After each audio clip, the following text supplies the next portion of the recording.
He trained her, fed her, clothed her, paid her fees. But the day she made it in life, she looked him in the eyes and said, "You are no longer my type." This is Okechukwu's story. Okechukwu is a humble mechanic in the bustling city of Enugu, a man known for his rough hands but soft heart. His workshop is full of clanking spanners, noisy apprentices, and dusty engines, yet he carries an unusual calmness.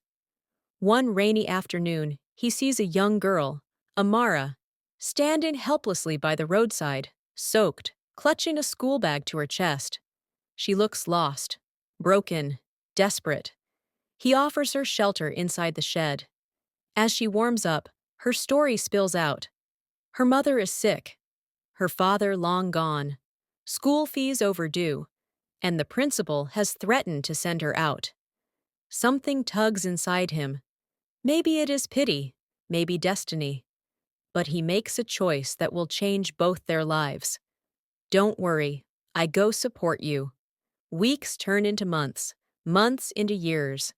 Okechukwu begins to shoulder Amara's entire education: books, uniforms, transport, medical bills.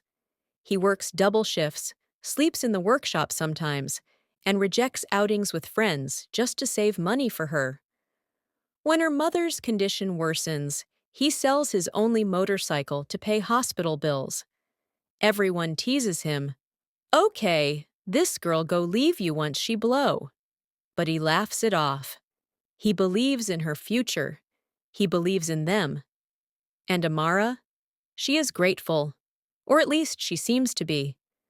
She visits the workshop often, bringing him food, encouraging him, calling him my helper. Her presence becomes the brightest part of his days. Amara gets admission into university. Okechukwu celebrates like he won the lottery. He tells everyone, "My woman go be graduate." During her 4 years in school, he never misses her fees. Even when business is slow, he borrows just to make sure she never lacks. Amara begins to change in school. New friends, new lifestyle, new accent. But she still calls Okechukwu from time to time. Or so he thinks. Okechukwu buys new clothes. He shaves. He closes his workshop early. He travels all the way to her campus to celebrate her graduation. He dreams of proposing after the ceremony. He had even saved for a small ring, but throughout the celebration, Amara avoids him. Her friends stare at him as though he is dust on their shoes. She introduces him to no one. Finally, she pulls him aside. Her eyes no longer soft, her tone sharp, her words daggers. "Okay, thank you for everything, but you're not my type anymore." He freezes, not sure he heard well. "You're a mechanic. I can't introduce you to my friends. I can't build a future with someone like you." She walks away, leaving him standing alone in the middle of a noisy celebration with a ring in his pocket. Okechukwu returns home shattered. He works like a ghost, no laughter, no joy. Even his apprentices notice. Life becomes heavy, but he doesn't turn bitter. He just becomes quiet. Then one day, his life changes. A wealthy client, Chief Udagba, brings his broken-down SUV. Okechukwu repairs the car with precision that shocks the chief. The chief tests the car, smiles, and says, "Young man, you are wasting in this small place." He offers Okechukwu a contract to maintain a fleet of vehicles for a transport company. Within a year, Okechukwu expands his workshop, buys modern tools, buys a car, buys land. He trains youths. He becomes respected. And slowly, his heartbreak begins to heal. One evening, years later, Okechukwu drives into a supermarket. A woman approaches, shocked. It is Amara. Her life hasn't turned out as she planned.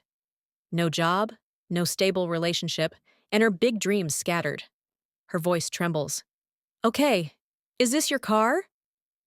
He smiles kindly, not with pride, but with peace. Yes. How are you doing? She tries to start a conversation, to remind him of the past, to hint at, maybe we can talk.